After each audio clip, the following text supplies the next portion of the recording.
Makan malam. Makan malam. Ada Pak Prabowo, Pak Presiden. Ada di situ ada. Pada waktu itu ada. Kenapa kok nggak tugas Presiden? Malah endorse calon gubernur Nggak dan tahu. wali kota. Maksudnya ini Anda bisa klarifikasi nggak? Ini Ya. maksudnya gimana kan Pak Presiden maksudnya lagi tugas endorse begini atau gimana sih?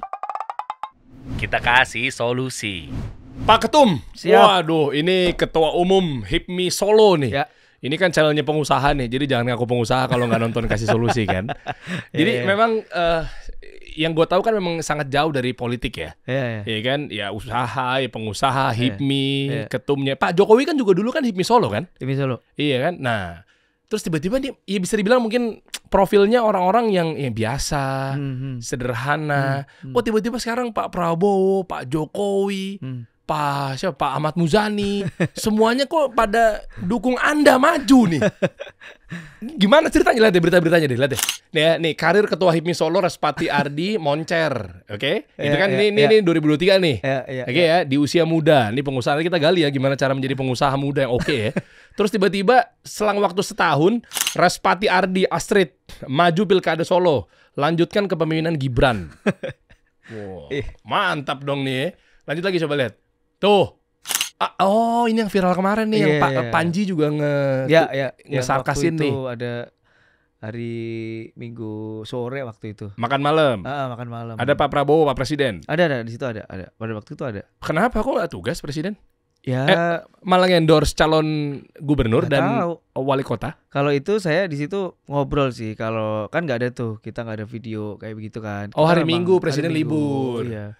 Ya, hari Minggu Presiden libur, nggak kerja. Berarti boleh makan malam. Lagi ada kunjungan di Solo waktu itu sepertinya. Oke, coba Seingat aku. next lagi ya. Tuh, Respati Astrid dapat dukungan dari Prabowo dan Jokowi. Wah, lanjut lagi coba. Anda ini siapa sih? Pernah ada karir di politik? Belum. Ya pernah. Legislatif? Cuma legislatif enggak sama sekali. Eksekutif? Enggak. Hah? Enggak pernah. Anda anak Sultan Hamengkubuwono? Pedagang, Bapak Ibu? Bapak almarhum, pedagang mobil, pedagang rumah gitu. Ibu penjahit, ibu rumah tangga. Hah? Ibu rumah tangga di Orang sederhana bisa dapat gimana sih? Nanti kita bahas deh ya. Lanjut lagi nih. Tuh lihat. Ya kan? Didukung Jokowi, kunci keberlanjutan ada di hubungan dengan pusat. Oh. program termasuk program nasional soalnya waktu itu salah satunya. Mungkin Pak Jokowi percaya bahwa Solo biar erat sama pusat karena kedekatan Anda sama Prabowo. Ya, mungkin dengan sevisi, selinear pemerintahan itu nanti ke depan penganggaran program itu harus sama supaya program bisa linear dengan pemerintah provinsi sampai pemerintah kota.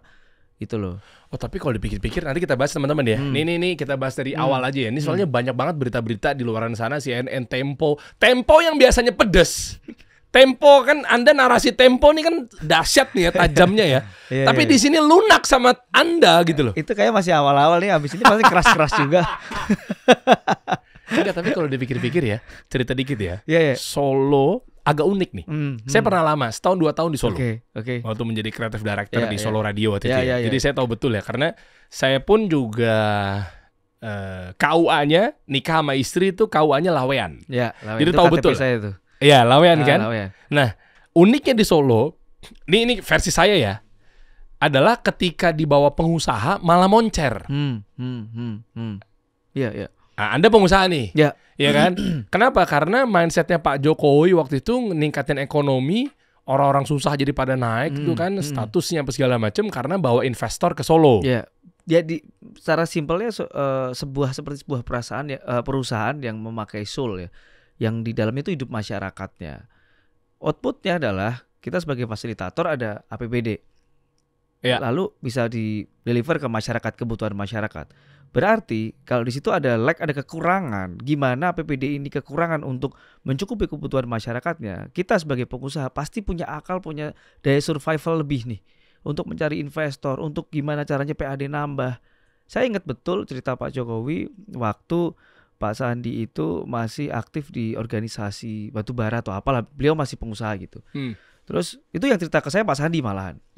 Pak Jokowi dulu waktu jadi wali kota Solo pernah nungguin saya meeting 2 jam lebih, cuman ingin menyampaikan Pak tolong buat acara seminar batubara di Solo karena hotel kami sepi, kita butuh PAD tambahan. Cuma seperti itu loh. Mindset pengusaha murni. Pak Jokowi itu seperti itu. Sering banget dia, itu kan hanya salah satu contoh ya Pak Sandi ya. Dan banyak lagi beliau dengan menggunakan cara-cara seperti itu untuk menghidupi ekonomi, roda berputar ekonomi di Solo, supaya uang beredar di kota Solo ini gimana sih?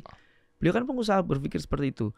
Ketika ada tamu datang, udah berhasil dari tamu bikin seminar di Solo, bikin acara di Solo, beliau ada tambahan nih acara gala dinner di balai kota misalnya, untuk menyampaikan kita kan orang Solo tuh terkenal tentang keramahannya. Solo ini nggak punya gunung, nggak punya laut, nggak punya potensi wisata, punyanya ya punya cagar budaya, punya manusianya. Gimana caranya pendatang ini bisa nyaman di Solo? Di situ Pak Jokowi di gala dinner menyampaikan tentang potensi-potensi kota Solo. Tolong invest kami di sini. Kami ada kekurangan di sini. Kita butuh CSR untuk RTLH, untuk pembangunan masjid, pembangunan tempat ibadah lain, dan lain-lain. Sesimpel itu. Saya pikir saya juga saya aktif di Lasismu, di Badan Filantropinya Muhammadiyah gitu ya. Cara konvensional cuman berpaku kepada anggaran APBD itu nggak mungkin bisa survive. Ya pemimpin kota nih kalau swasta nih pasti berpikirnya capaiannya gimana kalau memang kita masih ada kekurangan, kita bisa mengakses si swasta untuk bisa membantu berdonasi di wilayah sosialnya. Misalnya nih ada RTLH yang kawasan kumuh yang belum terjamah, APBD ada di situ di plotting. Punya kan? Iya ada di situ. Tapi masih ada lagi nih yang kurang nih. Ada yang jembatan yang rubuh, ada balai warga yang atapnya kena hujan akhirnya hilang. Ini kalau kita bisa komunikasi dengan swasta mau kok kalau CSR itu sampai ke masyarakat. Budget CSR dibuang ke sana. Iya dong. Buat nambal aja gitu. Solo dan sering tuh kayak pas Pak Jokowi dulu bikin taman. Solo itu perubahan dengan Pak Jokowi waktu itu tuh taman jadi banyak. Anggaran taman mungkin nggak banyak, tapi beliau bisa cari investor, cari apa Pak, tolong Pak kita ada lahan sekian taman dong. Bagi investor kan itu duit berapa sih? Cuman ngurusin taman begitu, tapi bagi warga Solo tuh senang banget dong ada ruang terbuka hijau. Saya salah satu program saya nanti juga ada modernisasi taman cerdas. Kita pengen bikin playground untuk yang diakses gratis dan lain-lain. Sesimpel itu. Oke. Ini paham masalah kemauan, masalah willingness saja seorang pengusaha gitu. Berarti apa yang didapat sama rakyat ketika memang ekonomi berputar tadi dibuatin event itu, otomatis UMKM jadi naik ya? Naik dong. Ada yang belanja gitu ya? Ada yang bahasa belanja. simpelnya gitu deh. Ada yang belanja profesi-profesi seperti ojol, tukang becak, pemandu wisata, ada dari makeup artist, ada penyanyi, MC, ya kan jadi banjir order mereka. Ekonomi berputar di situ. Oke, sip. Sesimpel itu sebenarnya. Nggak heran, pantesan jadi ketua umum HIPMI Solo. Mindsetnya usahanya jalan nih. Karena saking nggak punya modal, Mas Dery. Kita kan nggak punya modal, sering bisnis tuh nggak punya modal. Kita sering dapat PO, dapat purchase order, tapi nggak punya duit.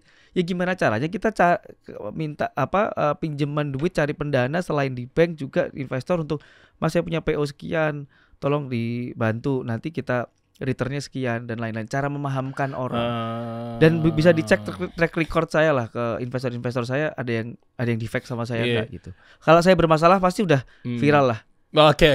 Nanti itu. Kita bahas mengenai Solo lebih lanjut ya. Kita mau gali dari sisi usaha ya. Tapi sedikit kesimpulan awal ya dalam obrolan kita ini menyikapi yang tadi pembahasannya adalah memang meskipun ini nggak menjadi sebuah tolak ukur pasti dan keseluruhan nggak, tapi kalau dari sudut pandang saya adalah mayoritas.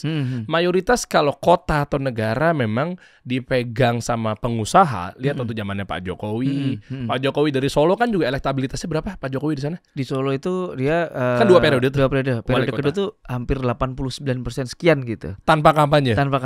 Cuman beberapa kali kampanye gitu ya. Jadi memang keterimaannya luar biasa Bapak. Nah ya kan, dan juga Pak Prabowo juga pengusaha gitu ya. Maksudnya kan pasti kan cash flow oriented. Pasti kan dikit-dikit uang cash gitu ya. Harus kasih gimana nih? Iya kan, harus cash apa segala macam. Saya nggak bilang bahwa dipimpin sama yang lain selain pengusaha juga gagal, enggak. Tapi kalau dipimpin sama pengusaha, dan kebetulan juga kami juga usaha juga gitu ya. Itu kehati-hatian gimana cara duit ayo dong berputar apa segala macam ya. Sama ini kalau kita lagi decision nih. Misal saya ngetahui pada waktu Mas Gibran gitu. Kalau ada masalah, ada problem, misalnya genteng bocor. Itu kita nggak perlu genteng bocor, ada kajian genteng bocor, FGD genteng bocor, diskusi, langsung aja telepon tukang genteng untuk ditambal gitu loh. Itu simbol pengusaha banget ya ya. kayak gitu. Nah itu bisa pasti menghemat anggaran, mengefektifkan, nggak terlalu birokratif. Nggak terlalu birokratif. Sat gitu. Nah pengennya seperti itu. Pantesan Solo happy banget pas Pak Jokowi mimpin di sana ya. Iya, hampir ya bayangin 89% orang suka sama beliau. Sekarang Pak Jokowi arahnya ke Anda. Ya.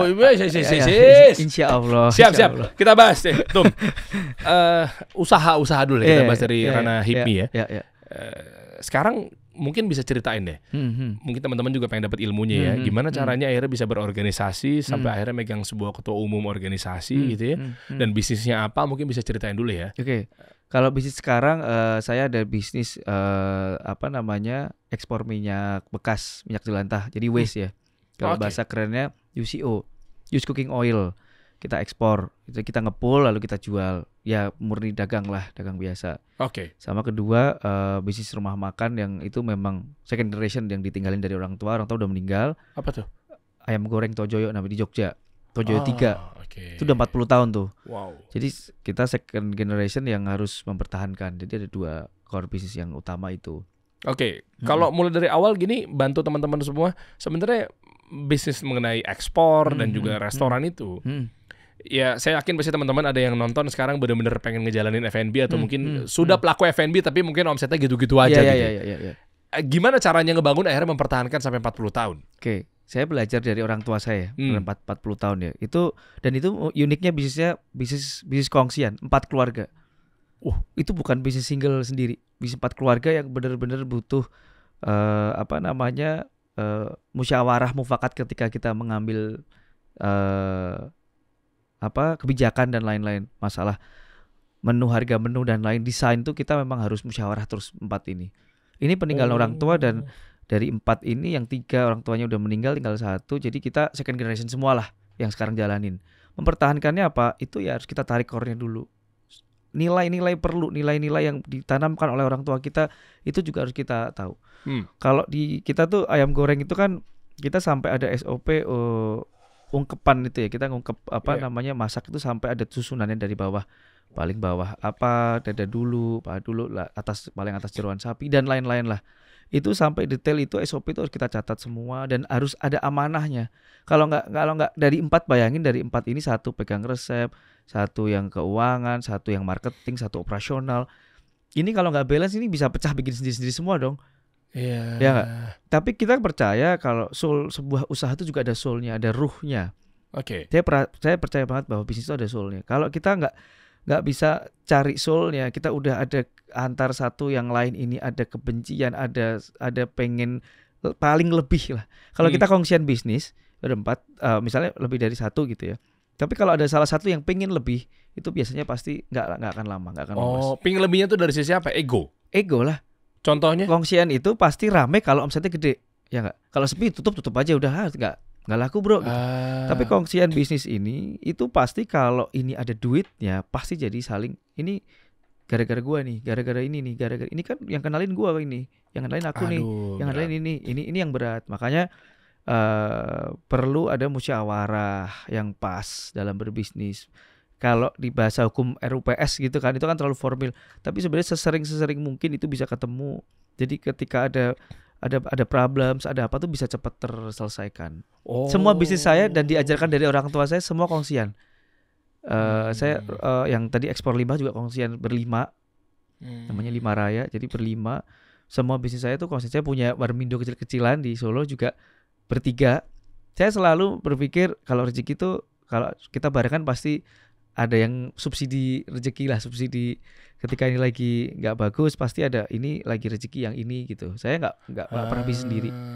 Iya, akhirnya jadinya kalau agak tarik ke belakang bentar ya, sesuai dengan obrolan kita sebenarnya ujungnya ada yang mau saya tanyakan penting ya sebenarnya terkait Solo. Tapi intinya adalah kalau pengusaha itu kan mindsetnya musyawarah, pasti kan detail banget ya, satu persatu ada kasus, ayo kita bahas bareng-bareng, duit kas, arus kas, harus jelas gitu ya.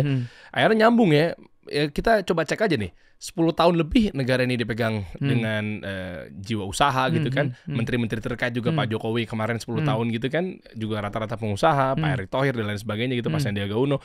Nyambung ke Pak Prabowo, ya kan 100 hari kerjanya beliau sekarang juga akhirnya langsung sat gitu-gitu ya. Masa itulah akhirnya yang balik lagi bentar ya ke Pak Prabowo dan Pak Jokowi juga, kenapa akhirnya banyak mengendorse Respati ini, iya nggak sih? Ya, karena gitu ya? sesimpel program ke depan harus dengan solusi yang tepat gitu loh, tepat sasar. Jadi kita ketika ini lagi ada problems di pengairan misalnya, ya kita datangin pengairan itu. Kita ada program nih makan bergizi gratis, makan siang bergizi gratis. Nanti pengaplikasiannya di daerah gimana ya? Ini kita harus siapin. Oke, emang kalau orang politik nggak kayak gitu? Ya semua orang politik pasti begitu. Semua akan melakukan hal yang sama, tapi lebih cepat bisa sampai ke masyarakatnya seperti apa. Kita harus tahu nih. Makanya gini, ketika komunikasi itu bisa terhubung dengan baik dan tidak ada beban politik di belakangnya, saya pikir akan lebih enak. Memang Tum Respati ini nggak ada beban politik sama sekali. Alhamdulillah ya, hari ini saya cuman minta ke Pak Jokowi, Pak, saya boleh nggak Pak? Saya cuman pengen menekan angka kemiskinan di sekolah yang 8,4% yang saat ini masih ada. Saya pengen target capaian saya selama kerja 5 tahun, saya pengen turunin angka ini, boleh Pak? Dia langsung jawab, ya boleh lah, kalau kamu fokus di situ silahkan. Saya ngerasa awal juga pasti ngerasa kan, maksudnya disupport, didukung, nanti ada beban politik apa nih gitu kan. Tapi ternyata setelah saya kemarin bedangan sama beliau, cuman tanya sesimpel itu, silahkan, itu hak kamu ada program idealis apa, silahkan dilakukan nanti. Asal itu untuk kebaikan masyarakat. Oke, kita ngomong beban politik ya. Ya. Beban politik yang dimaksud adalah apakah semua orang yang punya beban politik atau latar belakangnya kemarin mungkin sempat A, B, C, D itu akan sulit untuk memimpin sebuah kota atau seperti apa? Ya, paling enggak kalau kita lihat ada beban politik itu yang dimaksud adalah mungkin ada kepentingan politik tertentu. Contohnya? Untuk memperkuat partai politik tertentu dengan jaringannya mungkin kita nggak tahu. Tapi kalau saya tidak ada beban politik, kalau kita capaiannya adalah langsung programnya dirasakan masyarakat, yaitu. Jadi di weling apa ya bahasa Indonesianya, diberi pesan oleh Mas Gibran, Mas nanti kalau bantu masyarakat ada aduan, jangan lihat dari partai politiknya. Coba ini menarik nih. Maksudnya apa nih maksudnya? Jangan lihat dari partai politik ya? Ya mungkin nggak tahu pengalaman beliau mungkin dulu yang didahulukan oleh partai politik tertentu kita nggak tahu. Kalau ada aduan masyarakat, ada proposal masuk ke masyarakat itu kalau dari partai tertentu mungkin paling atas. Kalau yang partai yang mungkin yang lain, yang mungkin partai yang nggak ini mungkin yang paling bawah. Sampai ada keluhan-keluhan juga dari partai yang saat ini pendukung, salah satunya dari partai PKS gitu. Dulu kita jalannya nggak pernah di aspal Mas, karena kita partai oposisi misalnya seperti itu. Tapi, subjektif banget ya berarti ya? Iya itu curhatan dari teman PKS seperti itu gitu. Saya sampaikan oke, nanti ke depan, dan Mas Gibran juga udah menyampaikan ke saya, memberi pesan bahwa nanti kebijakannya jangan dilihat dari partai politik, tapi capaiannya dilihat dari KPI-nya memang dari masyarakat langsung. Aduannya dari masyarakat. Gak usah kamu tanya dulu ini siapa yang bawa, enggak.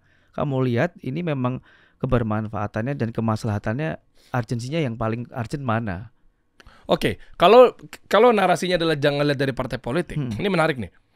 Tapi kok begitu kemarin saya posting, ini masuk di Instagram saya nih, bukan ini. Ini menarik nih. Okay. Kalau tadi bilang jangan lihat dari partai politik, tapi gue nggak tahu nih. Ini gue coba, kami ngobrol dari gue sudut pandang orang yang non partai ya. Gue sebagai warga ya.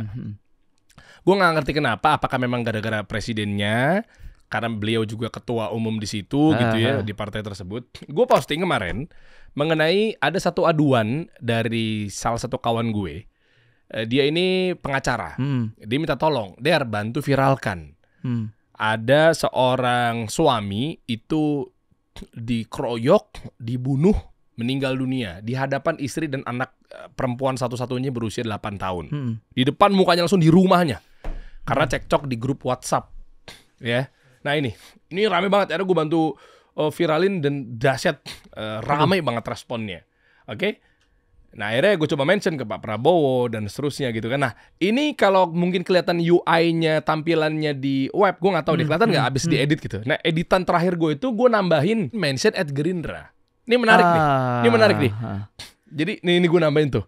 Tadinya gue tulisnya begini, saya yakin betul Pak Presiden Prabowo, koma Mas Wapres, koma Pak Kapolri, koma Pak Wakil Ketua DPR, Prof. Sufmi Dasko gitu ya, dan seterusnya ini adalah pemimpin yang kooperatif.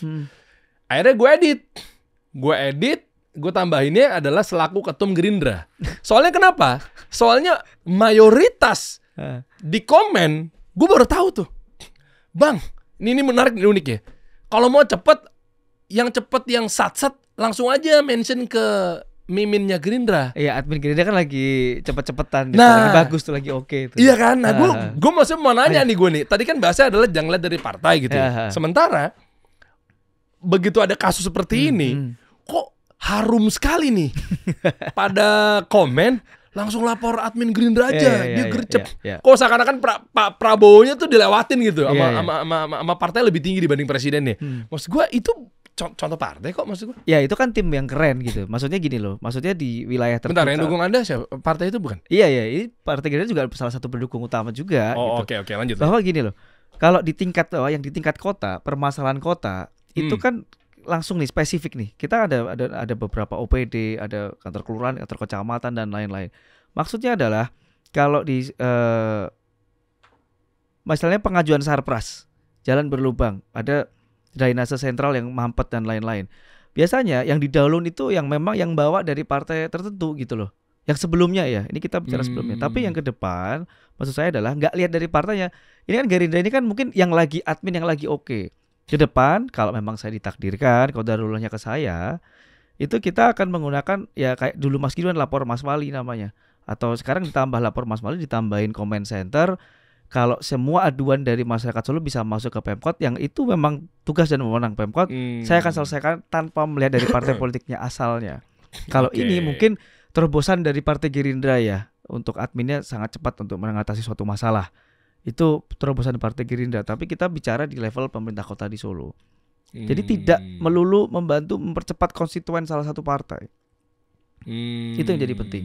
Tapi artinya kalau kita ngomongin yang merata semua, mau partai yang nggak dukung saya, itu juga saya akan fasilitasi kalau itu memang urgent dan memang darurat yang harus dibenerin dulu. Saya nggak apa-apa kalau memang dari kemarin yang nggak nyoblos saya wilayah ini, hari ini nggak nyoblos saya, misalnya nggak pilih saya gitu.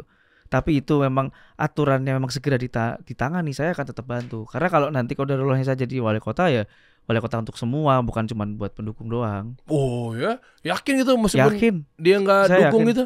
Ya iyalah. Kalau itu kita tahu itu kemanfaatan loh ya, bukan atas nama partai tertentu ya. Kalau itu memang dari masyarakat yang teriak-teriak dan kita kunjungi langsung bener nih. Udah gawat nih Pak, harus segera dibantu. Kalau enggak nanti kecelakaan akan tinggi Pak di sini jalan berlubang.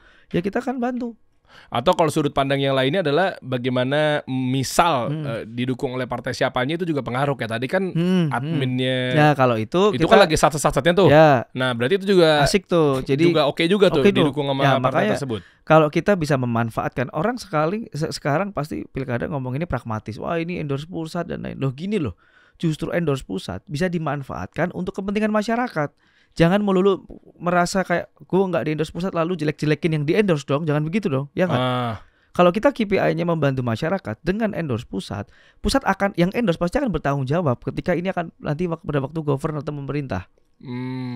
Pak lu kemarin udah endorse gue ya, ini ada masalah untuk warga ini, tolong dong Pak. Saya minta tolong warganya harus dibantu nih. Ini ada APBD kita kurang Pak. Kita perlu ada suntikan nih Pak, program nasional untuk diarahkan ke sini karena ini memang masyarakat yang membutuhkan Pak. Pak UMKM kita lagi kurang oke nih Pak, saya minta Kementerian UMKM untuk bantu kami Pak, untuk UMKM supaya meningkat nih Pak. Kita ada program bantu modal, bantu jual misalnya. Ya memanfaatkan sesuatu endorse itu, kalau memang tujuannya untuk kemanfaatan yang memang kemanfaatan masyarakat, saya rasa sah-sah aja dong. Masalahnya di mana? Tapi masih zaman nih endorse gitu ya? Ya saat ini karena dalam musim pilkada gitu kan, ada dukungan karena beliau bertanggung jawab gitu kan, akan mengendorse mana yang ditugaskan. Saya ditugaskan oleh Partai Gerindra yang ditandatangani oleh Pak Prabowo Subianto dan Pak Ahmad Muzani. Langsung? Ya kan semua calon kepala daerah yang didukung oleh Partai Gerindra tantangannya begitu. Ya itu kan pasti bertanggung jawab dong. Untuk nanti ke depan dalam waktu pemerintahan juga dia pasti juga akan keras kalau ketika menjalankan roda pemerintahan nggak bagus, nggak baik. Pasti juga akan dikerasin juga kan.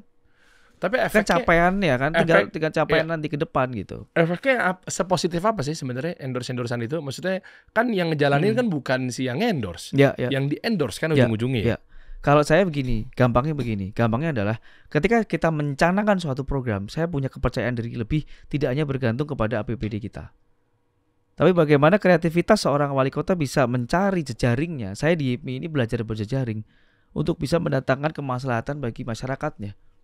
Kalau sekarang kita cuma ngomongin berdasarkan APBD saja, gimana kita cuma paling ya kalau Pak RT Pak RW saya setiap belusukan tuh selalu ke kelurahan nggak ada anggaran Mas, ya wajar, saya nggak nyalahin, memang nggak ada anggaran gitu loh. Sering begitu, tapi ketika besok memang ditakdirkan saya jadi wali kota, saya akan memakai jejaring saya di luar pemerintahan pun untuk gimana caranya untuk bisa jalanin apa yang diminta oleh warga. Datengin konser misalnya, gimana kita cuma pakai APBD? Enggak dong, kita pakai kenalan promotor kita dong. Solo ini lagi artis A nih, kayaknya lagi oke, diterima nih. Solo lagi sepi konser nih, konser harus datengin Solo yang banyak nih misalnya.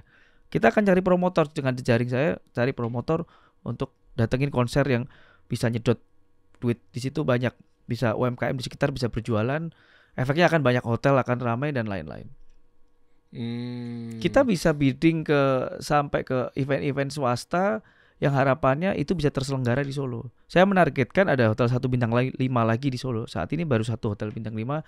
Saya pengen ada 1 lagi, ada hotel bintang 5 di Solo, cuma supaya MICE itu bisa berjalan dengan lancar di Solo. Oh, wisata-wisata ya. Ya. Apa sekarang bintang 5 satu-satunya apa? Alila, cuma Alila doang. Oh, Alila. Yang lain belum. Nah, ini kan bukan wisata, event-event seperti seminar, expo dan lain-lain. Yang paling menguntungkan tuh kayak event pekan olahraga kayak Peparnas kemarin.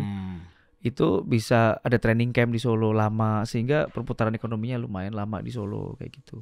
Oh, berarti sudut pandangnya gini nih mindsetnya nih, ketika didukung sama pusat, di-endorse sama pusat ya Pak Prabowo, Pak Jokowi, ada satu lampu hijau ya. Keberpihakan ya, ke masyarakat. Betul. Ya. Artinya kan justru malah ngelihatnya kalau dia macam-macam, dia akan mikir tuh kalau dia mau melakukan hal-hal negatif, dia akan mikir pertanggungjawabannya ke masyarakat gimana. Kan kemarin gue udah bantu dan udah membawa nama besar nih. Iya dong. Oh, berarti pasti kita diawasi dong. Nggak mungkin dong pemerintah ngasih program juga udah ya nih nggak diawasi, ya nggak mungkin. BPK semua dengan perangkat aparat penegak hukum juga pasti mengawasi. Coba kalau ke Jakarta, saya nyebrang dikit Jakarta ya. Kalau ke Jakarta, Pak Prabowo sama Pak Jokowi kemana tuh? Tahu tuh kemana tuh? Kemana sih arahnya dia? Enggak, kita lihat endorse aja. Maksudnya kan kita ada pertanggungjawaban kan. Nanti kita cek nih. Kalau emang dia endorse ke satu orang di Jakarta, pilkada Jakarta, ya berarti harusnya rakyat ke situ. Karena kan dipantau sama pusat kan. Kalau aneh-aneh bisa dicopot. Ridwan Kamil, Dharma Pongrekun, sama Pramono. Prabowo sama Pak Jokowi kemana? Setahu saya sih ke Pak Ridwan Kamil ya. Saya juga. Oh ya, berarti ke situ. Baru mendarat ke Jakarta lihat baliho. Oh ada Pak Ridwan Kamil. Oh berarti ke situ rakyat Jakarta harusnya karena dipantau sama pusat. Tapi saya nggak tahu lah ini. Ya kan saya nanya. Saya mah cuma nanya doang. Lah kan, maksudnya kan biar kalau rakyat misalnya mau aku hidupnya susah terus nih, nah otomatis kan, ayo nanti kamu dicopot loh sama pusat nih, misalnya gitu kan. Jadi mau nggak mau kan, yang di endorse jadi kayak ada beban kan. Udahlah aku mau nggak mau harus diawasi amanah. Jadi sebenarnya memudahkan ketika pendeliveran suatu program nasional ke daerah itu akan lebih cepat. Kalau setahu saya seperti itu ya. Ketika saya mempelajari tentang Solo ya, struktur anggaran di Solo dan lain-lain, potensi-potensi di Solo yang nanti ada pusat kegiatan nasional yang ada di Solo, bagaimana kita memanfaatkan itu, daerah-daerah mana aja yang bagian Solo Utara yang harus infrastrukturnya harus kita segera genjot, Solo Timur yang nanti kita punya pasar Kliwon yang akan kita naikkan pariwisatanya melalui kuliner, melalui kegiatan sosial di sana dan lain-lain. Sebenarnya masih banyak banget potensi di Solo yang akan kita bisa kembangin bareng-bareng. Oke, gini Pak Ketua, sekarang ini arahnya gratis Pak Ketua. Ya, ini kita jujur-jujuran aja ya. Makan bergizi gratis. Terus apa-apa gratis, ya kan? BLT, bantuan sosial, semua gratis. Kalau apapun itu bentuknya, mungkin iya sebagai janji ya, pasti sehat, pasti ini, pasti ini gitu kan. Oke, bagus. Tapi yang pemilih masalahnya yang rakyat bawah yang demen banget dikasih gratisan. Ya. Bayangkan kalau program-program calon wakil wali kota, tapi nggak ngasih program yang gratis, mana menarik di mata rakyat, Pak Ketua. Gimana tuh? Maksudnya kan akan kalah sama mungkin makan gratis, pendidikan gratis. Bentar, internet gratis sama pendidikan gratis waktu pilpres kalah juga ya. Sebelah ada juga tuh internet gratis. Oh gitu. Saya. Oh maaf, saya nggak tahu. Oh calon kalah dong. Calon kalah. Nggak tahu. Iya, waktu itu kan di pilpres begitu. Iya. Iya kan Pak Ganjar internet gratis. Iya. Pak Anies pendidikan gratis, tapi nggak nafsu juga ya. Jadi rakyat tuh sebenarnya dikasih gratis yang mana sih yang mau gratis gitu? Gini. Jadi kok dikasih gratis milih-milih juga ya? Gimana sih? Ya, jadi gini, basicnya itu harus dipenuhi. Jadi kan kalau kita di bisnis lah, kan ada segmen nih, ya kan? Kalau kita lagi mau launching produk ada segmen A, segmen B, segmen C. Kita sebuah program itu juga ada segmennya juga. Oh ini menyasar untuk masyarakat yang membutuhkan apa, masyarakat yang membutuhkan apa. Kita lihat demografinya juga dong. Kita lihat demografinya. Oh masyarakat kita dari penduduk prasejahtera sejumlah sekian, dari usia produktif sekian, usia lansia sekian. Berarti ini programnya ke depan harus menyasar spesifik ke mereka. Meskipun nggak gratis. Coba program Anda ada gratisan nggak? Yang di UMKM Center itu kita memberikan bantuan modalnya tidak dalam bentuk uang tunai, tapi barang dagangan. Contohnya nih, kemarin ada ibu-ibu itu dia membuat daster. Saya akan Bu, kamu beli penjualan per hari berapa? Omset saya pengen tahu putaran modalnya kan. Nanti kita sesuaikan, kita tambahkan bantuan modal dalam bentuk kainnya sama mesin jahitnya supaya kamu tetap bekerja. Kita nggak akan kasih uang tunai karena kalau kasih uang tunai yakin dia buat beli TV, buat beli mesin cuci. Oh iya, utang dan lain-lain, buat nyicil motor kali. Tapi barang dagangan supaya dia bisa berjalan, kita bisa pantau gitu loh. Bu, ini saya kasih dagangan ya. Analoginya kita kasih alat pancing bukan kasih ikannya. Lu kerja dong Bu gitu loh. Kita harus kerja. Pengennya ke depan itu kita pengen memintarkan, bukan mohon maaf mendowngrade gitu. Ketika ada bantuan sosial yang memang harus diberikan di tingkat teman-teman yang masyarakat ekonomi yang paling bawah, itu memang untuk memang itu yang lagi dibutuhkan dulu. Kehidupan pokoknya dibutuhkan itu. Baru nanti dia mikirin kesehatan sekarang memang udah gratis melalui KIS dan lain-lain untuk keluarga prasejahtera. Sekolah juga udah gratis di sekolah negeri gitu loh. Dengan fasilitas yang basic ini udah terpenuhi dengan gratis dan layak, makanya dia bisa produktif harapannya. Berarti udah nih, kesehatan udah gratis di puskesmas, sekolah udah gratis, saatnya bekerja, silahkan bekerja. Ini sebenarnya bantuan ini kan cuma untuk nambel, bukan untuk mengentaskan kemiskinan loh ya, jangan salah ya. Bantuan sosial itu bukan untuk mengentaskan kemiskinan, tapi untuk memang menambal kekurangan kebutuhan mereka. Lalu cara menuntaskan kemiskinan gimana? Peningkatan kualitas hidupnya dengan pendidikan, peluang usaha, penciptaan lapangan kerja. Saya ada rumah siap kerja, ada UMKM Center, yang itu bisa mengekskalasi mereka. Ada diplomasi budaya, beasiswa dari jenjang pendidikan non formal. Penari bisa dapat beasiswa, penabuh gamelan bisa dapat beasiswa. Tidak hanya yang nilainya raportnya selalu bagus. Oh, rumah siap kerja, RSK itu. Nanti kita akan duplikasi itu di Solo tuh. Kita buat RSK di Solo. Oh, saya tahu betul itu program. Bagus itu menurut saya. Bener. Ya, kami pun juga insya Allah bekerja sama dengan rumah siap kerja. Karena banyak di Solo tuh banyak pekerja non formal, pekerja kreatif banyak banget di Solo. Jadi rumah siap kerja tuh maksudnya yang calon nanti masuk kerja atau usaha-usaha juga ya? Jadi ada dua kan, ada dipisah kan, yang memang dia langsung kejuruannya langsung sesuai dengan dunia usaha. Dunia usaha di Solo lagi apa nih? Lagi rame nih, pariwisata. IO misalnya, ya kita pelatihannya ke sana. Jangan kita pelatihan tanpa melihat data dari dunia usaha, dunia industri. Wah, ini pengusaha nih. Ya dong, harus ngecek target behaviornya apa. Iya dong, KPI jelas dong. Kalau kita ngasih ini berarti lulus dari RSK, kamu harus bisa dapat kerja. Jangan sampai kita cuma ngajarin jahit tapi industri tekstil lagi nggak oke, ya jangan. Kalau kita ini lagi industrinya itu seni pertunjukan, seni musik, tenaga kerja yang terserap di situ itu banyak, itu adalah soundman mungkin, ada IO, ada MC mungkin. Ya berarti kita pelatihannya mengarah ke dunia usaha yang lagi rame di situ. Oh iya, ini nilai plus kalau pengusaha mimpin tuh pasti Ya mindsetnya selalu target audiensnya ya. Ya, targetnya begitu gitu loh, gampangnya begitu. Oh pantesan, kita kan ada agensi juga. Ya. Insya Allah kita mau gandengan juga sama Sip Rumah lah, Siap Kerja. mantap. Ada tambah lagi tadi 2 ya? Buat UMK Center sama Rumah Siap Kerja. Enggak, Rumah Siap Kerja ada 2 kan, apa tadi? Kalau Rumah Siap Kerja itu ada 2, ada pemisahan itu memang dia pengennya Dunia kerja sama dunia usaha. sama usaha bisnis. Ntar ada lagi tuh Rumah Siap Kerja tuh Apaan? sama kasih solusi affiliate. Oke, Wah, itu lagi cakep tuh. Iya kan, jadi dia buat teman-teman yang nggak bisa produksi, dia fokus untuk masarin Nah, aja. itu ada Iya di kan? program UMKM bantu jual. Pas Pak. Jadi gini, tadi kan ada bantu modal tuh. Mohon maaf, itu UMKM yang memang masih mikro ya, sangat mikro tuh pasti butuhannya itu. Dia belum butuh bantu jual. Saya karena pengalaman saya di HIPMI, saya program UMKM tuh jadi 2. Jadi nggak, kalau kemarin pelatihan UMKM pelatihan pemberian haki gitu kan, merek gitu, pengetahuan merek. Ya mohon maaf, baru jualan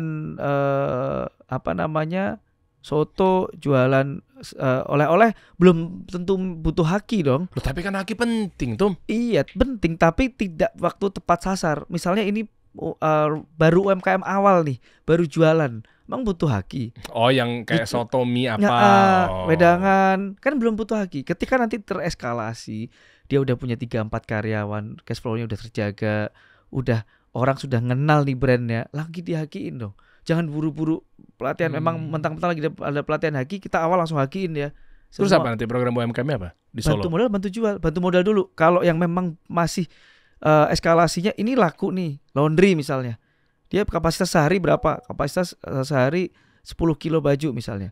Terus tapi nolak Pak, sebenarnya bisa 20 kilo karena kita nggak punya mesin baru. Nah ini yang perlu nih kita suntik tambahan modalnya dalam bentuk mesin cuci yang baru supaya dia bisa kapasitas 20 kilo per hari. Wah keren.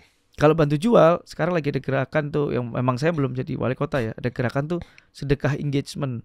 Asik, apa tuh maksudnya? Itu baru jalan tuh kemarin teman-teman. Program siapa? Ada teman-teman di Solo. Jadi kayak KOL Mikrobasar di Solo kumpul, ada UMKM kuliner yang enak tapi belum laku, dia datang ke sana ngonten semua di sana gratis, terus pindah-pindah gitu, dan akhirnya setelah ini jadi rame. Sedekah engagement. Itu menurut saya hal yang kita pemerintah sebenarnya bisa, tapi kenapa nggak dilakuin gitu. Nah makanya saya dorongnya pakai itu. Kita nanti punya 37 OPD, kita bisa adaptif lah untuk perkembangan zaman ke depan. Harapannya seperti itu. Oh, program iya, idealis nanti yang ke depan yang kita akan tunjukkan lah nanti ke depan. Iya, sekarang eranya memang digital ya. Iya. Kan? Bantu promosi itu gitu. Kita ada satu UMKM yang emang kamu butuh modal? Enggak, kita udah modal, udah tempat udah oke. Mesin kopi udah punya, katakanlah usaha kopi ya. Tapi kita cuma butuh promosi nih Pak, kita butuh bantuan promosi. Oke, kita kasih tunjangan ads.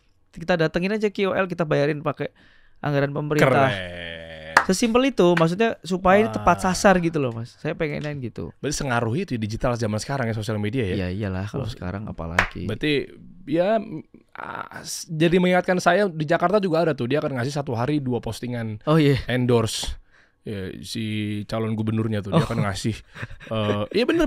Oh benar ya, nggak tahu. Bener kan? 1 hari. Aku terlalu fokus di Solo jadi nggak tahu. 1 hari 2 postingan gratis. 21 juta followers. Dahsyat. Saya itu aja lah. Iya. Karena kan sekarang udah eranya digital kan. Iya, yes. Saya itu aja lah, udahlah. Ridho Mas ya mah. Iya. Dan gitu-gitu Mas ya mah. Era digital. Ya, coba kita buka dong sosial medianya Respati coba. Saya mau bedah, boleh izin ya? Boleh, silakan. Saya mau tahu apa ini dibutuhin sama rakyat Solo kan. Kalau Jakarta ya butuh engagement, butuh ya pokoknya UMKM ridho lah sama dia lah. Misalnya dibantu promosi apa segala macam kan, 1 hari 2 postingan loh gratis tanpa harus bayar KOL. Coba kalau akun sosial medianya dong. Ini pun aku lagi 10K baru-baru aja sih. Kok cepet banget? Bentar deh, kita ngomong popularitas yuk. Ya, sebelum ya kita ngomong popularitas ya. Oke. Gini, di sebuah kepemimpinan itu kan ada 3 ya, saya kurang paham lah. Saya kan nggak pernah nyalonin ya, gitu kan. Sekalinya saya nyalon kan cuma potong rambut doang gitu, ya kan. Rapiin rambut doang saya, ya kan. Nah, ada 3 ya, ada elektabilitas, popularitas sama likability. Jadi popularity, elektabilitas sama likability. Anda ini kan nggak tahu ya. Awal mulanya Anda siapa? Ya. Ya kan, mungkin di bawah 1% kali. Ya. Kita ngomong popularitas dulu ya. Benar. Itu kan sebuah penilaian seorang pemimpin akan dipilih gitu ya. Ya. Nah, seorang Respati Ardi Nggak jelas, Om.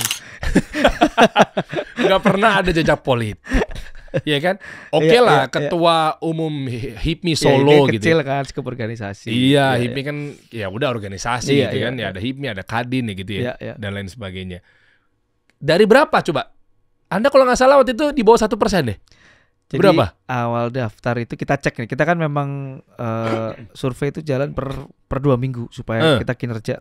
Oh, cara campaign ini efektif nggak? Cara ini campaign efektif nggak? Coba popularitas berapa? Berangkat itu 29 Agustus tuh 0,5. 0,5 survei. Bukan survei elektabilitas ya. Iya. Popularity. Iya, popularity lah. Angka popularitas Anda 0,5. 0,5. Kan? 0,5. Belum sebesar Sandiaga Uno. Iya kan? Mas Adi waktu itu juga dari berapa persen gitu dia? Iya enggak kalau yang maju sekarang misalnya Cawagup, gitu kan. Cawagup DKI dulu. Berangkat dari 0, juga ya, 0 juga kali. 0,05 pas Sandiaga Uno. Nah kan? Nah, tips ya kan? and trick dong. Popularitas tuh gimana sih? Maksudnya ternyata followers IG aja bukan itu tolak ukurnya. Tolak ukurnya kita Apa sih? survei ke masyarakat, kenal sosok Respati nggak gitu loh. Ya udah belusukan aja. Enggak semudah itu. Ya sebelumnya kan belum dikenal. Jadi berangkat kan berarti kan modal saya itu cuma 0,5. Oke, 0,5. Pak Sandi 0,05. Berarti dari total popularitas warga Solo ya. Kalau tolak ukurnya adalah belusukan, berarti yang paling banyak duitnya yang paling banyak menang dong popularitasnya. Kok bisa duit? Lah kan keliling-keliling belusukan kan pakai duit. Enggak lah, belusukan kan kita bertatap muka salaman doang. Kita tuh cuma transport. Enggak lah, ya itu operasional kan, operasional harian kan. Coba jelasin. Ini dari Agustus ya? Agustus 29. September, Oktober, November. Ya kurang lebih nggak nyampe 3 bulan. 3 bulan lah. Sekarang berapa popularitasnya? Baru data kemarin ya, itu udah 89. Hah? 89 poin dari 100 ya. Udah 89 poin. Jadi 0,5 sekarang 89. Ya karena ngebus, karena orang lagi pilkada juga siapa sih orang juga dipancing untuk tahu juga. Kita recap semalam karena udah masa tenang. Dari total September awal sampai sekarang tuh saya ada 429 titik saya kunjungi dalam waktu ini. Wow. Dari per hari 14 titik, 15 titik. Saya sempat ketemu makan siang sama Pak Luhut kan, cerita, terus ngobrol makan siang. Pak Luhut waktu itu sama Bu Airin juga kita ngobrol bertiga. Saya sama Bu Airin itu sama-sama notaris. Oke. Pak Luhut bilang, kamu harus seperti Pak Jokowi, berangkat jam 3 pulang jam 2. Dan Pak Jokowi pun juga nyampein, Mas, saya itu seluruh Indonesia 11 titik, kamu cuma 5 kecamatan. Oh ya, siap Pak, siap. Jadi apa sih yang dilakuin? Turun habis itu halo. Pengenalan. Jadi gini, kan orang-orang langsung reaktif. Gue mau dijualin nih gitu. Iya gini. Masyarakat itu kan kita kayak orang pengen kenalan kan boleh kan. Jadi kita awal itu SOP-nya adalah ada salah satu dari tim kami komunikasi dengan pemangku kebijakan daerah, Pak RT misalnya. Pak RT boleh nggak ini Mas Respati pengen sosialisasi kenalan di sini kayak gitu. Kita harus nyiapin apa Mas? Nyiapin snack aja lah, nggak apa-apa, santai. Sarasehan masuk, Sarasehan jalan. Saya tuh sampai hafal setiap hari waktu itu genjot awal tuh saya, Bu, mohon maaf saya Respati, saya mau maju jadi calon wali kota, semoga bisa bermanfaat untuk masyarakat. Saya Respati, mohon doanya semoga bisa bermanfaat untuk masyarakat. Saya Respati, saya semoga bisa bermanfaat untuk masyarakat. Ini kayak zikir aja, bro. Itu hal yang saya lakukan setiap hari untuk memastikan saya Respati.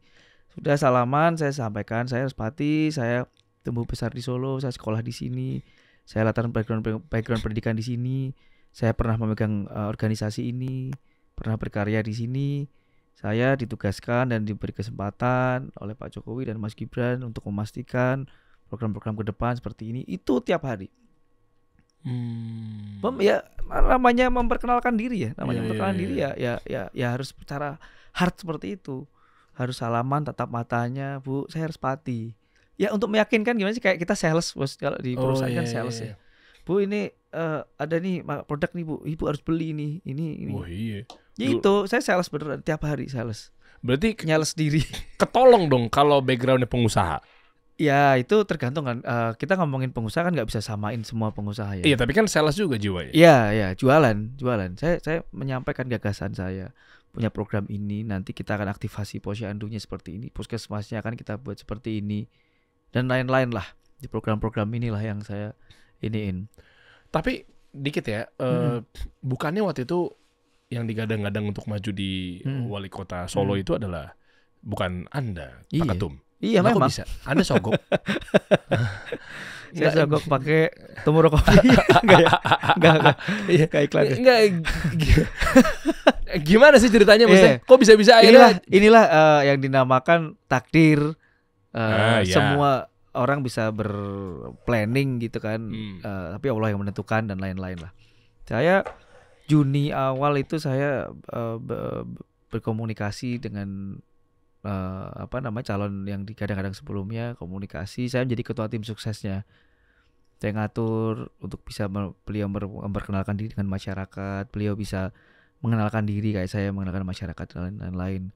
Jalan ada nggak tahu kenapa ada suatu konstelasi politik atau seperti apa, tiba-tiba surat tugasnya partai-partai dialihkan ke saya. Hah? Kok bisa? Iya, maksudnya diganti rekomendasinya. Oke, ini karena nggak jadi, akhirnya ganti Respati gitu. Dan hari ini pun saya sama beliau juga masih komunikasi terus lah. Beliau jadi mentor saya juga, visi misinya, gagasan beliau untuk ke depan seperti apa. Justru menurut saya ini malah jadi yang terbaik. Beliau masih tetap menjadi pengageng Mangkunegaran gitu ya, masih tetap jadi pimpinan suatu pilar budaya yang beliau sangat bisa mengeksplorasi value di sana. Ya saya cuma urusan nanti saya 100 hari kerja pertama akan ke kelurahan, akan ngatur tingkat paling bawah Pak RT, Pak RW ini harus sampai gimana program-program ke bawah, masyarakat butuhnya apa, program pemerintahan kota. Jadi memang akhirnya bisa pembagian tugas, pembagian peran yang bagus gitu loh.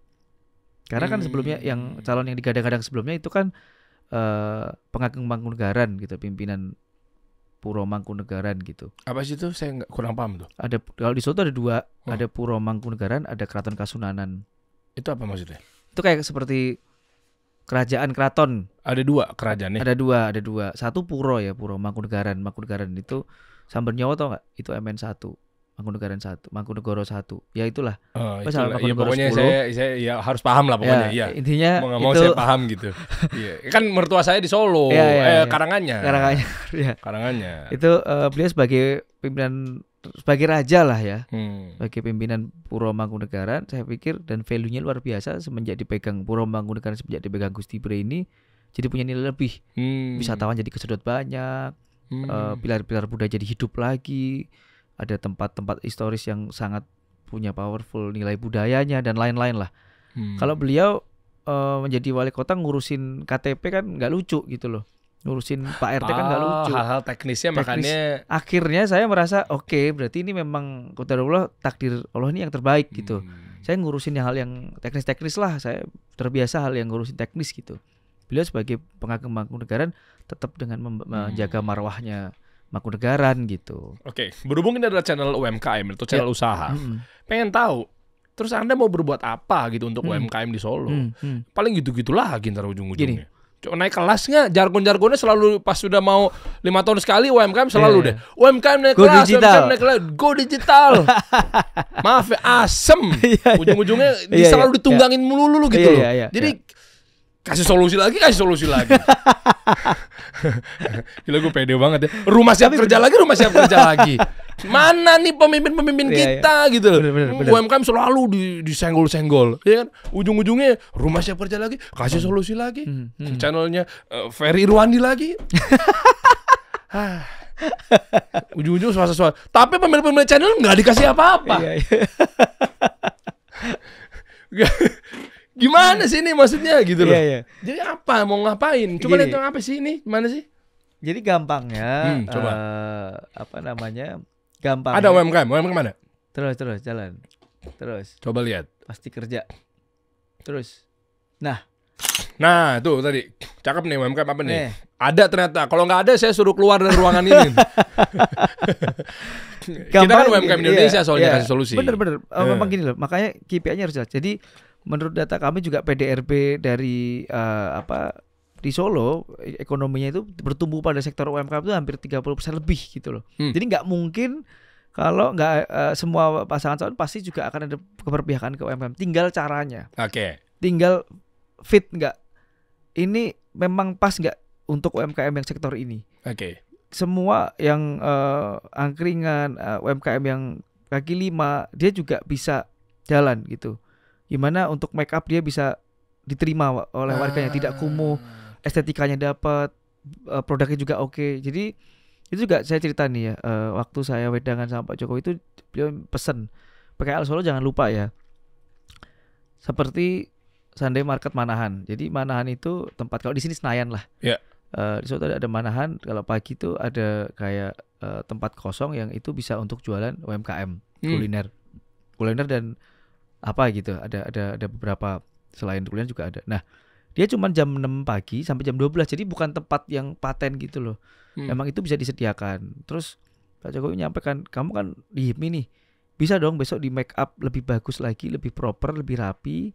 Teman-teman UMKM ini bisa jualan PKL di situ, dirapiin. Wah, keren. Beliau sampai menyampaikan begini loh, Pak Jokowi ini memang pemimpin yang pakai rasa menurut saya. Mas, mereka ini jualan hari Minggu untuk hidup 1 minggu. Kalau mereka nggak bisa jualan, jadi sulit untuk hidup 1 minggu. Dia akan jualan yang lain-lain cuma itu untuk bertahan hidup. Tapi kalau di Sunday Market Manahan ini, di Manahan ini nanti kita kasih space yang bagus, yang layak, itu nanti mereka cuma jualan hari Minggu itu untuk hidup 1 minggu. Saya titip itu. Pak Jokowi menyampaikan begitu, titip itu. Nitipnya itu bukan yang cuman ngomongin wah proyek-proyek nasional dan lain-lain, tapi sampai spesifik yang seperti itu dititipin ke saya. PKL, sistem kurikulum di SMA dan SMK harus gimana caranya kita suarakan, disesuaikan dengan dunia usaha, dunia industri. Kita kirimkan ke luar negeri, nanti bisa jadi staf bandara, staf kantor. Jadi Pak Jokowi menyampaikan gini, jangan sampai kurikulum kita itu hanya di SMK kejuruan, di STM itu hanya nyolder aja bahasa Jawa ya. Nyolder aja. Nyolder ini apa? Timah itu. Iya, PCB. Iya. Tapi kuatin nih di bahasa Inggris supaya kita bisa kirimkan usia produktif kita ke luar negeri, ke staf bandara, ke Eropa. Itu kan gajinya gede dan nanti gaji itu bisa dikirimkan ke orang tuanya di daerah, orang tuanya di Solo. Otomatis tingkat ekonominya meningkat pelan-pelan nanti kita. Wih, rame nih kalau program ini mah. Sampai sedetail itu maksud saya Pak Jokowi itu juga nggak cuman orang di luar tuh selalu di kolom komen tuh pasti anak Mulyono lah, anak didik Mulyono terus aja gitu. Tapi ini emang beneran beliau memang beneran pengen banget ini loh untuk meningkatkan hajat hidup orang banyak, mengataskan kemiskinan. Ya harus dipikir dengan jangka panjang, nggak bisa cuma jangka pendek. Emang yang lainnya juga nggak gitu? Ya nggak tahu. Ini yang saya lagi lakuin hari ini itu gitu. Jadi benar-benar serius banget ya berarti ya. Artinya iya, Pak Jokowi sampai sedetail itu. Bahasa Inggrisin sampai biar bisa diterima. Jadi Pak Jokowi spesifiknya bilang begini. Kita kalah sama Filipina, kita menang di keterampilan dan kedisiplinan. Oke. Tapi kita kalah di bahasa Inggris. Kita kalah 1 poin di bahasa Inggris dengan Filipina. Kalau kita mau ada tenaga kerja dari Indonesia. Berarti kalau Filipina kan bahasa Inggrisnya kan memang bahasa nasional, mereka ada salah satunya bahasa Inggris kan. Nah, makanya kita harus bahasa Inggrisnya dikuatin supaya itu bisa keterima nanti ke luar negeri, bisa mengangkat hajat hidupnya masyarakatnya di sini. Devisa negara dong, uang dari luar negeri masuk ke sini semua.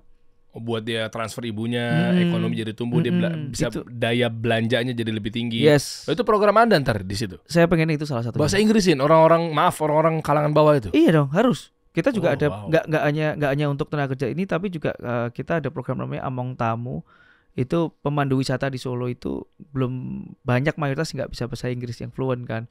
Jadi pemandu wisata kita selain diajarin tentang menarasikan kotanya, sebenarnya kita kalau ke museum itu ya nggak, kalau ada tour guide museum ini pasti kan tour guide-nya pinter nih menarasikan ini dulu, gini. Itu kan ada ilmunya. Oh iya. Itu ada keilmuan yang menarasikan sesuatu. Nah, saya pengen ada pelatihan juga yang untuk bisa menarasikan hal yang bagus untuk wisata Kota Solo ke depan. Public speaking misalnya. Public speaking, ya cerita-cerita tentang kita di Solo ada 17 puskesmas, ada bangunan cagar budaya dan lain-lain lah. Oke, kalau anak-anak yang putus kuliah gimana? Di sana kan juga banyak tuh datanya katanya di Solo. Banyak. Terus Anda mau ngapain? Rumah siap kerja. Wah, masuk di program itu? Iya, kan gratis kan, Rumah Siap Kerja kan masuk. Nanti kita kasihkan memang bagi pelatihan yang mereka pengen jadi apa nih. Kita juga gini loh, simpelnya nih ya. Saya tuh ada program Posyandu Plus, kita hadirkan psikolog. Psikolog tuh sebenarnya pengen tahu orang ini potensinya juga apa, problem mentalnya di mana.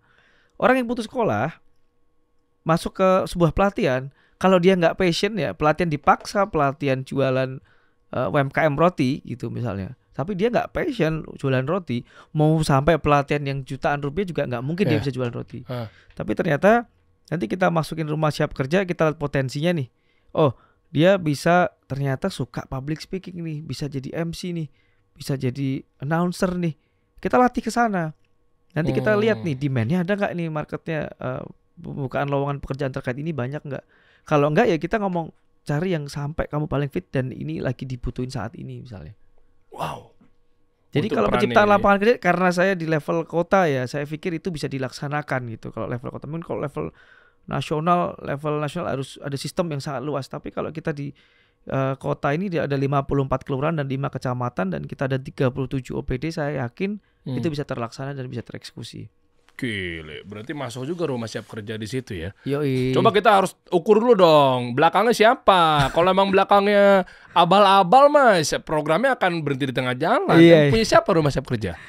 Punya siapa ya? Nggak serius saya bertanya, punya siapa? Nggak, ini saya harus tahu belakangnya dulu nih. Iya, harus proven nih. Nggak, ini kita create baru. Nanti Rumah Siap Kerja di Solo ini bahasanya kalau di Solo kan Omah Siap Kerja. Nanti platformnya kita apa namanya, dibawa di Solo sesuai dengan kebutuhannya yang di Solo. Tidak serta-merta RSK yang ada di sini langsung kita bawa ke Solo, enggak. Nanti kita sesuaikan sesuai marketnya di Solo. Bukan langsung pindahan buka cabang, bukan. Oh, saya pikir jadi namanya tetap sama. Rumah Sandiaga Kerja kan RSK gitu. Saya pikir sama juga. Oke. Ya tinggal nanti beliaunya gimana. Coba buka lagi. Next. UMKM Center. Oh, digital market juga ya.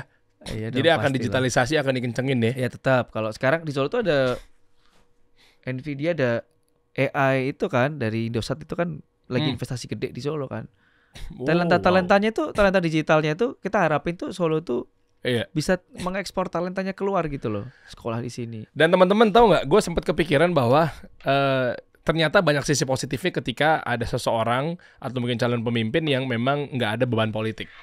Nggak ada beban politik itu memang kayaknya lebih asik, lebih total dia akan terjunnya. Kenapa? Karena ya banyak faktor lah ya. Nggak ada tunggangin sana sini, ya kan nggak punya utang PR sana sini, kan kayak gitu. Satu tuh. Yang kedua adalah kalau dari pengusaha atau mungkin nggak tanggung-tanggung, ketua himpunan pengusaha muda gitu loh. Ya istilahnya ketua HIPMI gitu ya, organisasi salah satu yang besar juga gitu di Indonesia, ini Solo. Itu juga pasti kan relasi juga. Kayak tadi tuh, gue pernah kemarin kita ngundang siapa ya? Bupati yang waste management itu, yang sampah itu. Alah. Enggak. Jawa kok. Purwakarta, apalah, lupa Pak siapa, bukan lupa lah. Pokoknya waktu itu mindsetnya nggak melulu dimanjakan dan terbudaki oleh APBD. Sama lah. Iya kan, itu kan gaya pengusaha juga ya. Jadi nggak dikit-dikit, nggak ada duitnya. Atau mungkin baru kerja 2 hari 3 hari, tuhnya begitu APBN-nya kurang, minta tambah aja 20 triliun. Ya kan nggak yang tiba-tiba manja dengan APBN, APBD gitu kan. Nah, jadi relasinya digunain, makanya justru kalau ada ketua organisasi pengusaha justru menjadi satu daya positif ya, bahwa kita eksploitasi aja. Kalau gue mikirnya gitu sebagai rakyat, wah mumpung nih ketua organisasi pengusaha nih, sekalian gue eksploitasi. Ya udah nih, lu jangan terbudaki sama APBD. Gue pengen maju nih, gue sebagai rakyat nih. Gimana lu pikir? Lu kan punya relasi. Kalau gue sih, poinnya gue eksploitasi. Makanya contoh misalnya pemilih Pak Prabowo, gue eksploitasi Pak Prabowo. Harus. Ya harus. Lu punya tanah di sini. Akhirnya bener kan kemarin kan program-programnya banyak yang menterinya nyumbang tanah, Pak Prabowo juga nyumbang tanah juga. Eksploitasi, tanggung jawab loh. HIPMI kena tuh, dapat suruh nyumbang seragam sekolah. Nah kan, dimintain Pak Prabowo untuk nyumbang seragam sekolah di setiap daerah. Coba bayangkan ketika dia punya beban politik, satu, dan yang kedua mungkin dia nggak punya organisasi. Selesai dikit-dikit nanti kayak kemarin tuh. Cuma dikasih 65 miliar. Gue minta 20 triliun dong. Tuh, dikit-dikit udah manja. Mungkin jangan-jangan nggak punya relasi kan. Nah, nanti Anda ketika begitu misalnya jadi nunjuk komisaris utama di BUMD-nya juga harus yang punya basis, ya kan? Iya kan? Jadi dikit-dikit kan, wah nggak mau dimanjakan lah, aku minta APBD mulu, gitu kan? Atau BUMD-nya. BUMD-nya malah harus justru nyumbang pendapatan. Nah, ya kan misalnya ada seseorang punya media, punya followers banyak, tiba-tiba ditakdir, lu nunjuknya tuh nanti, oke lah, ini komisaris utama BUMD PDAM di Solo kan? Cari yang punya media, jadi kalau dikit-dikit, siap. Air di sini masalah nih, tinggal ngomong tuh orang di medianya, ya kan? Dibantu. APBD nggak usah dipakai lah. Gajinya kalau perlu kasih aja. Kayak Pak Sandi. Dulu kan beliau pas waktu di wakil gubernur kan gajinya nggak diambil tuh. Nggak kalau Pak Sandi nggak gitu. Bener kan? Gimana? Saya bersyukur diberi karunia Allah lebih. Jadi gaji ini saya serahkan kembali, nggak saya ambil. Saya sampai hafal. Ya kan? Cari yang begitu nanti, ya kan? Misalnya tim-tim lu pada ke depannya. Allah sudah baik sama saya. Gitu. Kalau gua kan nanti kan bersyukur lah. Udah dari brand, dari AdSense, ya kan? Ngapain ngambil gaji dari situ lagi? Gitu kan? Dari KOL. Dia minum kopi. Dari Tomorrow, ya gitu-gitu. Harus asik itu. Pemerintah kota ke depan di semua daerah saya pikir punya kemampuan seperti itu. Tinggal political will. Saya belajar ternyata tinggal political will ini gimana. Mau keberpihakannya gimana. Sesimpel itu. Asal juga jangan mementingkan kelompok tertentu, itu yang paling bahaya menurut saya. Oke. Itu ya. Tadi apa tadi? Bupati Banyumas ya. Pak siapa tuh? Banyumas. Iya, pernah kita undang juga. Karena beliau punya buku dan terobosannya tentang waste management tadi kan. Jadi nggak termanjakan sama APBD, tapi dia ngolah sampah, akhirnya bawa duit masuk. Akhirnya diperuntukkan untuk ya rakyat lagi apa segala macamnya. Nah, kalau saya sih ngeliatnya rakyat juga harus cerdas, teman-teman. Kalau sekarang tuh eranya eksploitasi. Ada yang mau ngasih begini, gas. Gak apa-apa lah. Kita kalau di era Mas Gibran ya, kemarin saya banyak belusukan ngelihat RTLH. RTLH itu pengentasan kawasan kumuh. Jadi rumah yang tidak layak huni gitu kan. Itu banyak banget yang ini dari perusahaan A, dari perusahaan B, dari mana. Jadi seru gitu loh. Jadi keterlibatan swasta tuh bisa langsung dirasakan masyarakatnya gitu. Jadi tidak melalui saya ke rekening Pemkot atau apa ya, kita tunjuk aja ini tolong dibantu, silahkan dibantu. Jadi seru keterlibatan swastanya di rumah ini yang benerin dari PT ini dan bagi saya keterlibatan swasta ya nggak ada masalah dong. Masalahnya di mana? Orang swasta pun juga akan trust ketika wali kotanya ini tidak mengkayakan diri, tidak untuk wali kotanya, tapi untuk langsung buat bangun dan berterima kasih, bukan ke wali kota, terima kasih lah sama yang nyumbang, begitu kan. Enak kita gitu loh. Sesimpel itu fasilitator doang gitu loh. Gimana caranya di 37 OPD kita tuh dia bisa kerja efektif dan efisien. Iya, sekarang sih kayaknya udah pada cerdas ya. Semoga. Ya udah ngerti tentang eksploitasi, kayak bagaimana Pak Jokowi dan Pak Prabowo nunjuk Pak Erick Thohir kan.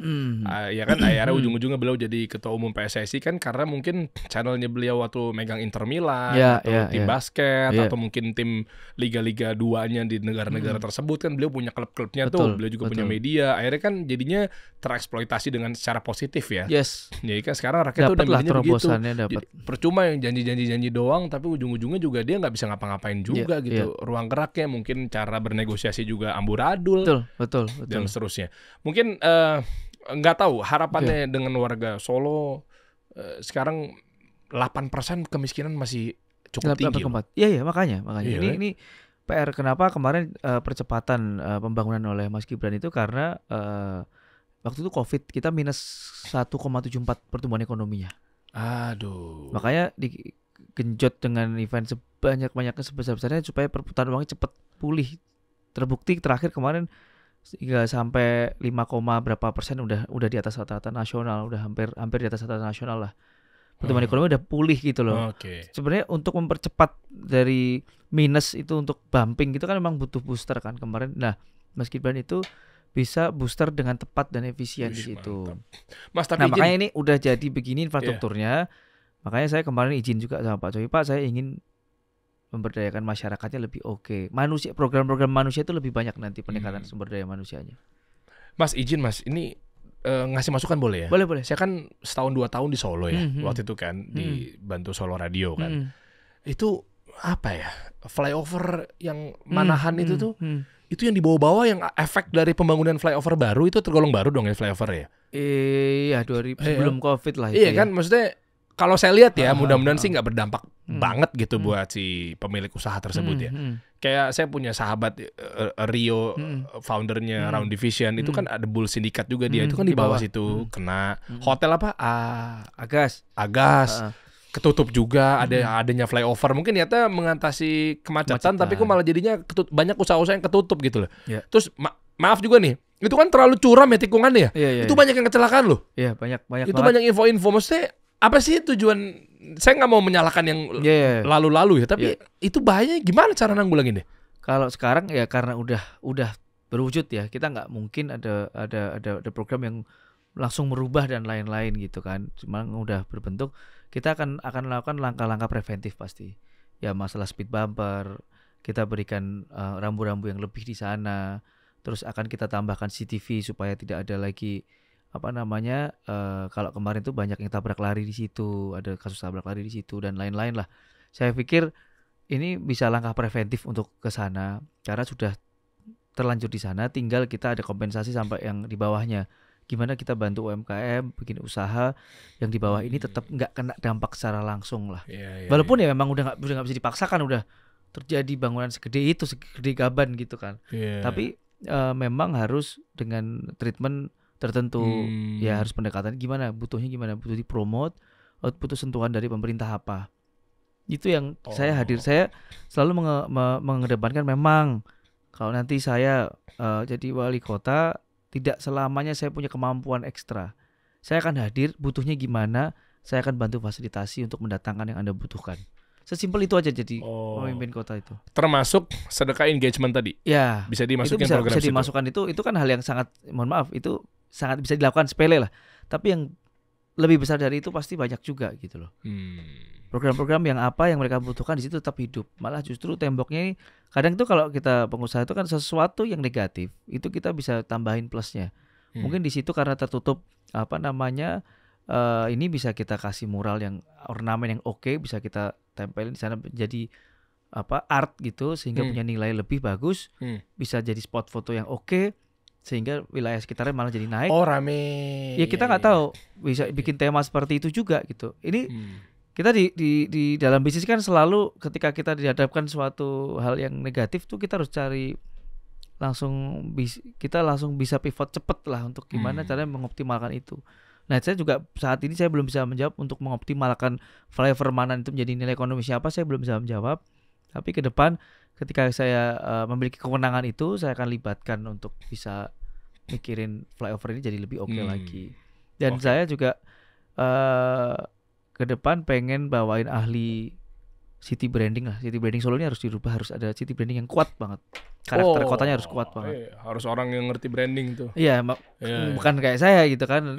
Pasti ada ahlinya yang city branding siapa nih? Nanti kita ngopi-ngopi lah kita. Terakhir klarifikasi tuh Mas tuh tadi. Kan Anda datang pada malam hari Pak Prabowo makan malam bersama Bapak Lutfi Yasin. Iya kan, Anda juga hadir di situ di lokasi itu. Iya. Padahal masa di sini kan Panji Pragiwaksono itu mereaksikan.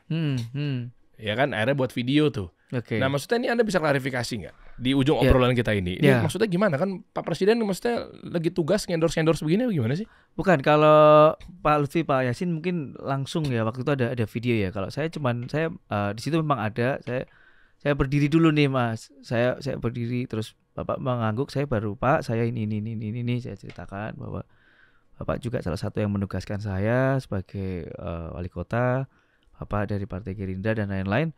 Oh ya semangat ya, nanti kita ke depan kita optimalkan program-program kita. Ya sesimpel itu. Bapak malah narik tangan saya, tarik kayak, ayo foto yuk. Saya nggak minta loh. Jadi saya sampaikan, ayo foto yuk gitu. Ya Bapak berarti kan memang ketulusan Bapak aja gitu loh, bantu. Ini bocah, wah masih anak muda ya kamu ya. Pak mohon izin Pak, saya seumuran wakil presiden Bapak. Oh iya. Oh, iya. Wah, oke. Jadi ya Bapak baik kok, maksudnya ya selama pasti kalian dipilih masyarakat, ya udah. Kalau nggak dipilih ya udah, kalau lagi dipilih masyarakat ya kamu bekerja dengan baik, kalau nggak baik ya kamu kita sikat juga gitu loh. Oh, Ya iya ya iyalah. Pastilah kami semua dalam jadi wali kota kan nanti dilantik berdasarkan konstitusi. Diturunkan pun juga melalui konstitusi. iya. Kalau kita nggak baik ya konstitusi yang berjalan gitu loh. Oke. Masalah terkait tentang itu aja. Jadi ketika ada Mas Panji begitu ya nggak apa-apa lah. Ya emang semua kan bebas berpendapat, seru-seru Iya, aja iya. sih. Tinggal nanti kan kerjanya gimana. Malah justru kita butuh kayak Mas Panji untuk bisa mengkritisi terus supaya kita nggak lengah juga. Kita harus aware gitu. Butuh kita banyak kayak Mas Panji yang bisa mengkritisi pemerintah ke depan. Saya akhirnya dapat kesimpulan ini, Mas. Hmm. Kalau kita lihat dari program Pak Prabowo, karena memang presiden baru ya di Indonesia ini terpilih gitu ya. Beliau programnya kan baru beberapa hari dan ya kelihatan lah dibantai itu ya kan. Kemarin Pak Hasan Hasbi juga selaku komunikasi presiden lah. Beliau duduk di sini juga, ada 4 pilar kan, judi online, narkoba, korupsi, penyelundupan gitu Ya, kan. Itu lagi lah ya. iya, dari itu masyarakat. disikat-sikatin tuh. Kelihatan dari sekarang tuh. Akhirnya kemarin juga Gubernur Bengkulu ya, rame lagi tuh. Itu Kena OTT ya. OTT, ya kan 2 hari menjelang pemilihan kan kena OTT juga KPK. Nah, Pak siapa sih? Lupa saya namanya. Ya itulah. Artinya kan lagi cakep banget kan. Berarti kita lihat aja sekarang kemana Pak Presiden mengarah. Karena kalau saya sih begitu. Karena Pak Presiden kan lihat aja sekarang tuh udah bam di Komdigi juga bareng sama Bu Menteri Mutia Hafid kan. Bam disikat-sikatin tuh. Ya kan? Asik ya. Kelihatannya kan ya memang dari dulu ya, dari 2019 beliau itu menyampaikan kan pasti selalu ngomong law enforcement, penegakan hukum. Dan sekarang terbukti beliau jadi presiden juga penegakan hukum yang jadi utama. Dahsyat ya. Itu memang penegakan hukum tuh menurut saya menjadi hal yang utama ya. Saya juga nanti jadi wali kota tuh dorongnya perda ketertiban umum, bahwa kita punya perangkat yang bisa menertibkan penyakit masyarakat. Nah itu aja, lihat aja. Gitu. Kecuali memang presidennya kayak mencela-mencela kan. Ini mah mau endorse kayak gimana pun juga kita lihat loh. Anda aja begitu. Iya. Anda mau endorse lagi. Kalau sekarang kan kayaknya happy banget ya, rakyat lagi naik. Kalau nggak salah Pak Prabowo saya lihat kemarin jadi 9 elektabilitas ya, jadi 90-an. Tingkat kesukaan. Tingkat kesukaan nih. Naik jadi 90-an. Jadi tingkat kepercayaan masyarakat terhadap pemerintahan ini. Karena kan 100 hari kerja ini kan benar-benar dipakai secara optimal kan. Ya. Dihajar-hajarin tuh. Yang ketangkep. Nah jadi kan kita jadi percaya begitu Pak Presiden kemana gitu arahnya. Iya. Akhirnya apalagi berita-berita. Ya, saya berharap makanya dengan mungkin tampak lokasi makan gini ya ya alhamdulillah itu kan berkah saya dong mendapatkan kedekatan. Oh, Anda didukung sama Pak Prabowo? Iya dong, maksudnya saya bukan siapa-siapa, saya dari orang biasa bisa sholat bareng sama Pak Jokowi, wedangan sama Pak Jokowi, bisa wedangan sama Pak Prabowo, bisa bertemu begini, ya berkah aja alhamdulillah. Masya Allah. Gimana cara mengoptimalkan ini untuk kemanfaatan, menghilangkan mudorotnya dari ini? Iya. Gitu aja simpelnya. Ya mungkin dari kompetitor punya ketum partai yang menandatangani, silakan foto makan malam dengan ketum partainya masing-masing. Wah. Ya nggak apa-apa dong kalau memang itu trust percaya ya harus ditunjukkan dong. Kenapa nggak mau menunjukkan coba? Emang yang di sana didukung sama siapa? Ya dari partai yang pendukungnya. Partai pendukungnya banyak dari partai pendukungnya. Mentang-mentang Anda dua-duanya di situ, ke Anda ya dua-duanya ya. 0708 ya. Presiden ke-7 sama presiden ke-8. Enggak kan ada partai banyak tuh di situ, ada partai-partai yang lain juga, tidak hanya Prabowo, tidak hanya Gerindra, ada Golkar, ada PSI, ada PKB, ada PAN, ada P3, ada PKS. Kan saya gabungan partai. Gitu loh. Kalau memang confident ya memang ada dukungan ya kenapa enggak gitu loh. Mantap. Ada mau tambahin buat warga Solo? Enggak ada sih. Cukup ya? Buat warga Solo silahkan pilih dengan hati, itu aja lah. Waduh, logowo nih ya. Terserah, pokoknya pilih dengan hati, dengan rasa yang paling penting. Wes mantap, Kuku Bima kali ya Rosso. Rosso itu kalau Rosso Koko Bima itu kekuatan. Rosso itu kuat gitu. Iya terus. Kalau Rossonya di sini tuh rasa. Oh rasa. Soulnya pilih dengan rasa. Mantap. Anda warna biru ya? Iya. Tuh saya udah pakai jaket warna biru. Tuh udah kode. Huruf apa Anda tahu? K. Komisaris utama. Iya. Kasih solusi anak. Kasih solusi. Makasih Pak Ketum. Thank you. Nanti saya main-main nih ke HIPMI Solo saya ya. Tunggu di Solo. Saya Siap. harap bisa bawa wisatawan yang banyak ke Solo. Iya. Influencer bawa ke Solo. Apapun yang dibutuhin, kalau bawa influencer kita siapin semua. Ayo dong, bener ya, mantap ya. Bener dong. Saya ada agenda mau. Solo tetap rame. Iya, tapi kan saya kan Karanganyar mertua. Apa-apa. Semua tuh pasti nginepnya di Solo. Karanganyar kan iya, wisatawannya, kulinernya di Solo, jajannya di Solo, nginepnya di Solo, hotel di Solo. Iya pastilah, iya memang kita jalan-jalan juga di Solo juga sih. Saya nanti mau main-main ke Solo lagi nih. Road trip lah enak, road trip Jakarta Solo tuh seru tuh. Iya.